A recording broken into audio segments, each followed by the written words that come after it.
આજે રાજકોટ જિલ્લા પંચાયત ખાતે ભાજપ સાંસદ પરસોત્તમ રૂપાલાએ બેઠક યોજી હતી। ભાજપ ઉમેદવાર પરસોત્તમ રૂપાલાએ 2 લાખ કરતાં વધુ લીડથી જીત મેળવી હતી। સાંસદ બન્યા બાદ પ્રથમ વખત પદાધિકારી સાથે બેઠક યોજી હતી। આ બેઠકમાં અધિકારીઓ તેમજ પદાધિકારીઓ હાજર રહ્યા હતા। તો રૂપાલાએ જિલ્લા પંચાયતનું બિલ્ડિંગના નવનિર્માણ અંગે પદાધિકારીઓ અને અધિકારીઓ પાસેથી વિગતો મેળવી હતી।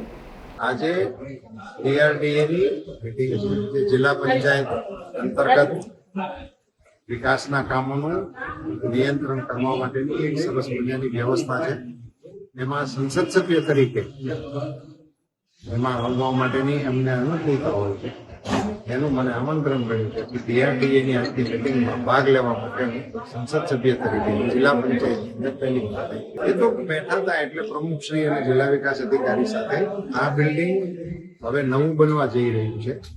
એમને એક કોર્ટ બિલ્ડિંગની અંદર શિફ્ટ થવાના અને પછી અહીંયા નવું બિલ્ડિંગ બનવાનું છે એની પ્રાથમિક જાણકારી જિલ્લા પ્રમુખશ્રી અને મોદી સાહેબ ત્રીજી ટર્મની શરૂઆત ખેડૂતના નિર્ણય સાથે પોતાની ઓફિસમાં બેસીને કરે અને ખૂબ જ સક્રિયતા સાથે સરકારની શરૂઆત એમને કરી છે। રાષ્ટ્રને વિકસિત ભારત બનાવવાની દિશામાં ખૂબ મક્કમતાથી સરકાર આગળ વધી રહી છે। એમાં આપણી શુભકામના। કશા હોતા નથી, આપવાના કારણો હોતા નથી, નહીં આપવાના કારણો હોતા નથી। પક્ષ અને પ્રધાનમંત્રીશ્રીનો આ પ્રેરોગેટિવ હોય છે। એમણે જે નિર્ણય કર્યો હોય છે, અત્યાર સુધીના બધા નિર્ણયો જે મારા માટે થયા છે, આ નિર્ણય પણ મારા માટે થયો છે, એમનું સ્વાગત છે।